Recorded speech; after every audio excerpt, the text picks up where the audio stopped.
You touched on your experience with the Youth Action Council, and you talked a little bit about grant making and learning about Robert's rules, and you learned so much about how philanthropy functions in a community. And I'm just curious, what are some of your takeaways that you've had from the Youth Action Council?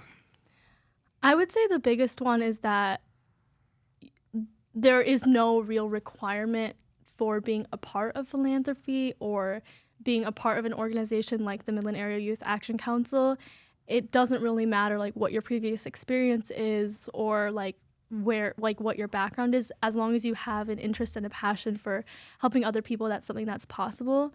And I feel like that was a really big misconception that I had about philanthropy and giving back to the community before the Youth Action Council I had, was that like you have to like get a degree in nonprofit management, or you have to like become super rich and donate a bunch of money to like some foundation and then you can like help people, or like in my mind there were barriers to entry for that, right? But the Youth Action Council really broke that down for me and was like, there are resources available and you can be a steward of that resource as long as you are passionate about this and are willing to become involved. And I feel like that was a really empowering realization for me that I didn't even realize. Like the realization happened in my mind before I even like acknowledged that. Do you know what I mean? Absolutely. So, and you joined the Youth Action Council at a really interesting time too. We're coming off the heels of a catastrophic flood during the COVID-19 pandemic, as it continued to rage on, and COVID's still very prevalent in our community. But at that point in time, it's on the heels of the pandemic. And the Youth Action Council was really instrumental in assisting in a lot of things in the community. So are there any specific grants or specific programs that stuck out to you in your time with the Youth Action Council? Oh. Like, I know you guys always help Santa get over the Tridge when it comes to the Midland Area Santa House, and that's always fun. But you're involved in so many different things. So anything like what's that grant making like for you, where you have to sit down and analyze where funds are going to go to? I would say there isn't like one specific grant that comes to mind, but we get a lot of grants from teachers and groups of teachers that really are trying to improve the education experience for their kids, whether that's, and teachers don't get a lot of budget to purchase things specifically for their classroom or for their students. So it's always a really rewarding experience to get mini grants that come in that are just $500, but $500 can make a huge difference. Absolutely. And whether that's like sensory bins for kids to like help them focus and help them relax, whether that's special education teachers, they ask for specific tools that can help kids read and help kids focus, or that's like books and resources for the whole class that the teacher didn't have within their budget to buy. Those kinds of like things that are little and seem a little bit insignificant, like in the grand picture of our community. I think like education is so integral to a functioning, thriving community. And so just getting to be a part of that, making that education experience just a little bit better for even just a group of 30 kids has been really meaningful for me. Yeah.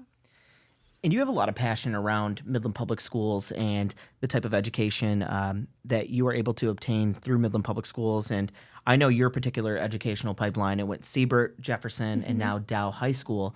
Can you just tell me your passion around Midland Public Schools and the type of education that you believe is provided through our school district? Yeah, so I'm like first and foremost super, super, super grateful that my parents decided to come here and put me into Midland Public Schools. And I remember when we were choosing, when they moved up here and they were choosing where to live, they specifically chose a neighborhood right next to Jefferson Middle School because they wanted me to go to Siebert and Jefferson and then eventually Dow High. And at that point, like I didn't realize how significant that was. But looking back, like on my education experience, I'm super, super grateful. I think Midland Public Schools has, first and foremost, like an amazing music program. I love being involved with the band and orchestra, and but yeah, so many opportunities, and I definitely would not be half the person I am today without the educational opportunities that Midland Public Schools has given me. And I think that like education itself is something that I'm super, super passionate about, because education is the way that my parents like pulled them and their families out of poverty by getting an education and by coming to the United States. And education is the reason why my parents are here. They only even came to the United States because they were coming to graduate school. and they wanted a better future for themselves and for their future children, which is me. And they've really instilled that passion for education in me, because to me, education is really about like bettering yourself, growing yourself, learning how you can better contribute to your community. And education is the pipeline through which we break down the barriers of assumptions about other people, about stereotypes, those things that kind of divide our society. Education is the way to break through that. And so that's why it's so important to me, and I'm so, so grateful for the educational experience that I've had that has been pretty comprehensive and through a wide range of passions and disciplines. So I'm super grateful for that. Subscribe wherever you consume media. Maxwell's Midland is your entertainment, resources, and collective improvement hub for Midland County. Plan your next adventure in Midland at maxwellsmidland.com.